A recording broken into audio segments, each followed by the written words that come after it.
Mengapa budaya itu harus melekat dengan manusia? Karena memang yang membedakan manusia dengan makhluk lain itu ya kebudayaan. Kalau manusia sudah nggak berkebudayaan, ya artinya dia udah nggak jadi manusia lagi.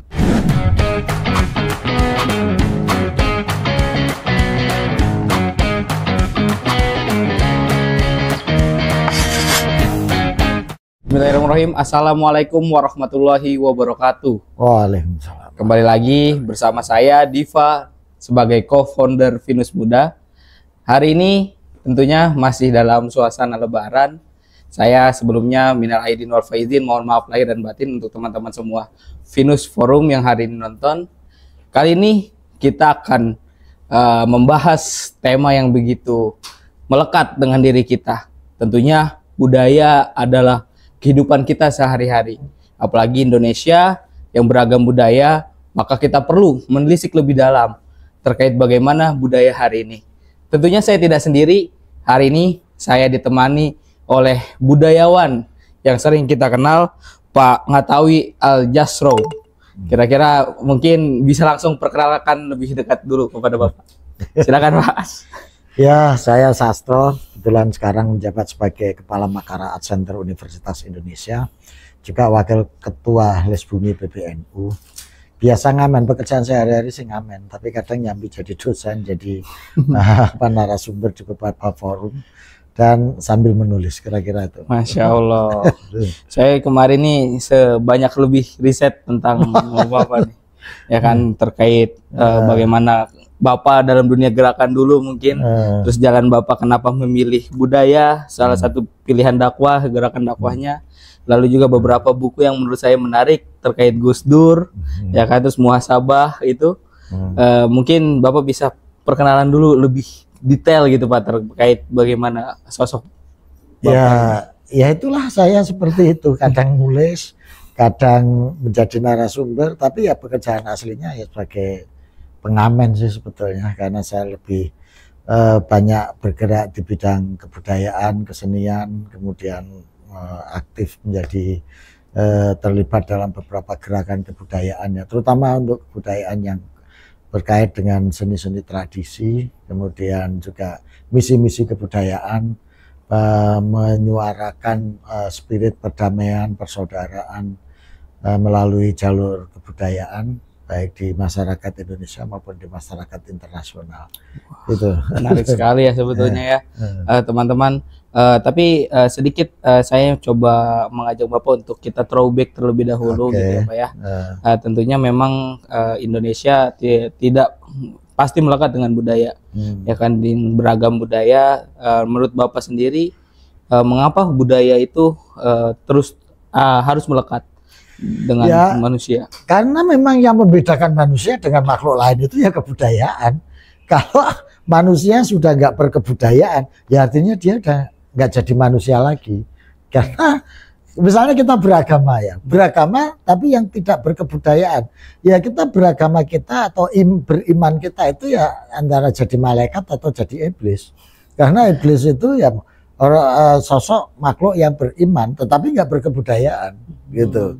Atau sebaliknya, kita jadi malaikat. Malaikat itu beriman, beragama, tapi dia nggak berkebudayaan. Selagi kita masih menyebut diri kita manusia, makhluk manusia, maka ya dia harus berkebudayaan. Gitu. Itu makanya ya harus ada. Gitu. Kalau kita masih mau menganggap diri kita itu menjadi manusia. Karena yang membedakan manusia dengan makhluk lain, entah itu hewan, entah itu jin, entah itu setan, entah itu malaikat, ya kebudayaan itu. Jadi menarik sebetulnya Pak ya, pas budaya itu sebenarnya ya melekat dengan diri kita sendiri gitu ya. Selagi kita masih jadi manusia kita masih berbudaya gitu, berkebudayaan. Nah, saya selalu menggunakan surat Atin ya. Salah satu ayat dari surat Atin itu sebagai basis dalam memahami kebudayaan. Di situ kan laqad khalaqnal insana fi ahsani taqwim. Sesungguhnya aku, kata Allah, menjadikan manusia itu sebaik-baik ciptaan, gitu kan. Summa radadnahu asfala safilin. Kemudian kami kembalikan manusia itu dalam derajat yang paling rendah, aspala sapilin, di bawah aspal. Aspala sapilin itu kira-kira ya di bawah aspal. Aspal itu sudah di bawah, rendah itu di bawahnya lagi. Nah, itu illal ladzina amanu wa amilus sholihah, kecuali orang yang beriman, nah gitu kan, wa amilus sholihah, dan beramal soleh. Nah, paduan antara iman dan amal soleh itulah kebudayaan. Kalau Anda cuma beriman doang gitu ya, nah itu ya itu tadi jadi setan atau jadi malaikat. Dan Anda beramal soleh saja gitu ya, tapi tidak beriman gitu ya sama aja. Anda akan jadi malaikat juga gitu loh, nggak jadi manusia. Maka perpaduan antara iman amal soleh itu adalah suatu pondasi dari kebudayaan, karena iman dan amal soleh ini wujud nyatanya itu ya kebudayaan itu menurut saya. Iya betul. Saya juga kan sedikit membaca bahwa agama Islam pun banyak melekat juga karena memang lewat budaya salah satunya ya Mas Yasro. Mungkin perjalanannya sudah jauh sampai sekarang, sampai per hari, sampai mungkin ada beberapa hal yang memang hari ini terjadi Mas Yasro, terutama dalam polemik kebudayaan. Menurut Mas Yasro sendiri, bagaimana pandangan kebudayaan yang memang sekarang dipandang oleh rakyat Indonesia? Karena era modern mungkin kan, teknologi. Ada suatu asumsi yang menurut saya salah kaprah, karena orang sering mengasumsikan kebudayaan itu hanya kesenian. Gitu ya. Misalnya kita ada festival budaya itu yang ditampilkan kesenian, gitu kan. Ada pentas kebudayaan, ini betulnya pentas seni. Padahal kebudayaan itu more than artistic, lebih dari sekedar seni. Kalau saya mengkonstruksi kebudayaan itu ya cipta karya manusia, gitu ya. Itu sebagai ekspresi dari iman dan amal soleh itu ya. Itu adalah cipta karya manusia yang mengandung tiga dimensi, yaitu dimensi etika, estetika, dan logika. Tiga-tiganya ini nggak boleh hilang, gitu ya. Kalau kita masih menyebut itu sesuatu itu berkebudayaan atau sesuatu itu menjadi kebudayaan. Hanya kadarnya aja yang saling berbeda-beda. Ya, kalau yang menonjol dimensi logika, gitu ya, maka kebudayaan itu menjelma menjadi sains teknologi. Nah, itu adalah kebudayaan yang menonjol pada dimensi logikanya. Tapi dia nggak boleh kehilangan dimensi etika dan estetika, gitu loh. Kalau masih mau disebut kebudayaan. Gitu. Sebaliknya, kalau yang menonjol dimensi etika, maka kebudayaan akan menjelma menjadi suatu hukum, norma, nilai. Nah, itu aturan dan lain sebagainya. Nah, itu adalah kebudayaan yang menonjol dimensi etiknya. Kalau yang menonjol dimensi estetiknya, maka kebudayaan akan menjelma menjadi seni. Nah, itu pun tidak boleh kehilangan dimensi etika dan logika. Kalau dia masih mau disebut kebudayaan. Gitu. Nah, kira-kira seperti itu. Tiga aspek ini yang bisa dijadikan standar alat ukur ya untuk mengukur sejauh mana suatu aspek kehidupan itu berkebudayaan apa tidak. Misalnya di politik. Ini mulai politik kita berkebudayaan enggak? Nah, itu ukurannya ya ditanyakan aja apakah politik kita masih mengandung dimensi etik, dimensi estetik, dan dimensi logik. Dengan ganda yang berbeda-beda. Kalau main politiknya sudah nabrak sana, nabrak sini, dan lain sebagainya, kehilangan dimensi etik gitu ya. Ya berarti politik kita sudah nggak berkebudayaan. Nah, misalnya kayak gitu, sederhana saja sebetulnya. Iya, jadi menarik ya, karena memang budaya yang multi dimensi yang tadi sudah Mas Yasro bilang, kita tarik juga ke politik gitu ya. Iya, bisa ke politik, ke ekonomi. Nah, kita untuk melihat ekonomi kita ini berkebudayaan nggak? Nah, ya kita tinggal mengukur aja apakah dia masih mengandung tiga unsur ini, tiga aspek ini, gitu. Jadi menarik. Nah, ada beberapa mungkin kan Bapak juga menulis terkait bagaimana buku tentang Gus Dur ya Pak ya. Iya, bentar ini mari cetak batalin dulu. Oh, Masya Allah. Nah, tadi menarik gitu ketika Mas bicara tentang budaya yang memang multidimensi hari ini dan juga memang berkaitan dengan segala aspek terkait ekonomi, politik, sosial dan lain-lain. Tadi Mas sedikit menyinggung juga terkait bagaimana budaya dan politik kita hari ini. Mas, tadi riset sedikit ya Mas, yang tadi saya bilang bahwa Mas mengetik buku Gudur Siapa Sih Sampean. Nah, boleh sedikit kenapa Mas bisa tertarik dengan itu? Karena pada saat itu banyak orang yang salah pahami pikiran, tindakan Gus dan pernyataan Gus Dur, gitu ya. Saya mencoba mendudukkan sebetulnya pernyataan Gus Dur, tindakan Gus Dur itu apa sih dibalik itu semua. Maka subjudul dari buku itu kan tafsir teoritik atas pernyataan, tindakan dan pemikiran Gus Dur. Nah, gitu. Jadi itu yang mendasari kenapa saya menulis buku itu, gitu ya, sehingga untuk mendudukkan beberapa apa sih dibalik sebetulnya kerangka pikir atau tafsiran-tafsiran yang ada di balik pernyataan Gus Dur pada saat itu. Gitu. Karena kan Pak Presiden Gus Dur dikenal sebagai presiden yang paling toleran. Ya, nah, antara lain itu. Tapi kan di satu sisi kita menafsirkan itu toleran. Ya, tapi di sisi yang lain ada orang yang mengatakan, wah Gus Dur itu orang yang kontroversial, orang yang terlalu membela minoritas, gitu loh. Betul. Tapi mengorbankan mayoritas. Nah, misalnya ada orang yang menafsirkan seperti itu. Nah, makanya ada di buku itu saya mencoba mendudukkan sebetulnya dibalik apa yang dilakukan Gus Dur, apa sih reasoning, logika dan nilai-nilai yang ingin diperjuangkan Gus Dur, gitu. Bahwa saya mengatakan Gus Dur itu nggak membela minoritas atau membiarkan mayoritas, tapi Gus Dur itu sebetulnya sedang membela nilai, gitu loh, misalnya gitu. Karena misalnya nilai keadilan, gitu ya, nilai kesetaraan, gitu ya, nilai-nilai kemanusiaan. Sebetulnya itu yang dibela dan diperjuangkan Gus Dur. Bahwa kebetulan itu terjadi dengan ekspresinya itu membela minoritas, gitu ya.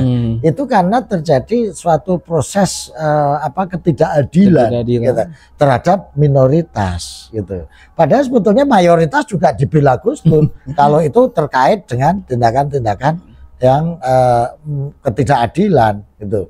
Misalnya beberapa nelayan waktu itu saya ingat yang datang untuk minta pembelaan pada Gus Dur, itu Muslim semua itu yang jadi nelayan itu, gitu loh. Ini bukan soalan mayoritas minoritas, ini persoalan keadilan, persoalan harkat dan martabat kemanusiaan, misalnya seperti itu. Berarti memang kalau bicara khusus Pak Sastro sedikit lebih melekat gitu. Mungkin ada sedikit kisah yang bisa menginspirasi terkait pada zaman Gus Dur yang bisa dipelajari oleh kita. Saya tuh teringat tahun berapa dia 98 ketika bulan Ramadan juga Gus Dur membuat open house. Nah, di situ Gus Dur menerima banyak orang. Semua orang, mulai pejabat tinggi sampai gelandangan diterima. Dan di situ mengungkapkan beberapa pemikiran, unek-unek, curhat. Dan itu diterima Gus Dur dengan lapang dada. Dan didengarkan, direspon, tidak hanya didengarkan, direspon, ditanggapi, dan lain sebagainya. Itu bagi saya sangat terkesan banget gitu. Dan banyak banget akan sampai ngasih salah satu contoh ya. Dan saya terkesan juga misalnya bagaimana sikap Gus Dur ke lapangan hatinya. Ya, ini bukan kultus ya, tapi kan ini hanya menceritakan kenyataan saja saya hadapi. Sehingga saya membayangkan Gus Dur itu kayak laut. Laut itu kan menerima apa saja, mulai bangkai, sampah, air apa saja mesti masuk ke laut itu. Gitu. Itulah ya, ke lapangan itu seperti itu. Siapapun apapun diterima, didengarkan, ditemani oleh Gus Dur. Seperti laut yang menerima air banjir, sampah, lumpur, kotoran, semuanya. Tapi meskipun menerima semuanya itu, air laut tidak pernah berubah rasanya, tetap dia asin. Meskipun menerima sampah, kotoran dan bangkai dan lain sebagainya. Nah, itulah ya, saya melihat Gus Dur itu seperti itu. Jadi meskipun menerima semuanya itu tidak pernah merubah prinsip, merubah dirinya, merubah apapun.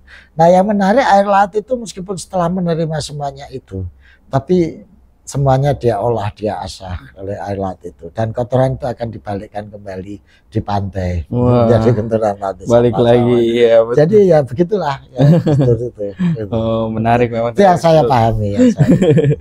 Ya, nah kan sekarang transisi kepemimpinan sudah begitu jauh dari semenjak zaman Gus Dur, Pak. Nah, bagaimana perjalanan transisi kepemimpinan ini juga mungkin mempengaruhi kebudayaan yang terjadi di hari ini gitu di Indonesia terutama. Kalau dari Mas Jato sendiri, bagaimana pendapat Bapak tentang kebudayaan dan juga politik yang sudah berkembang setelah zaman Gus Dur? Jadi begini ya, politik kebudayaan kita ini itu ya memang tuntutan zaman, terjadi perubahan, gitu ya, terjadi perubahan karena memang positioning Indonesia ini nggak bisa lepas dari situasi geopolitik internasional, gitu. Saya selalu membayangkan ya Indonesia ini ya. Ini bukan soal bias gender ya, tapi supaya mudah dibayangkan saja, gitu ya.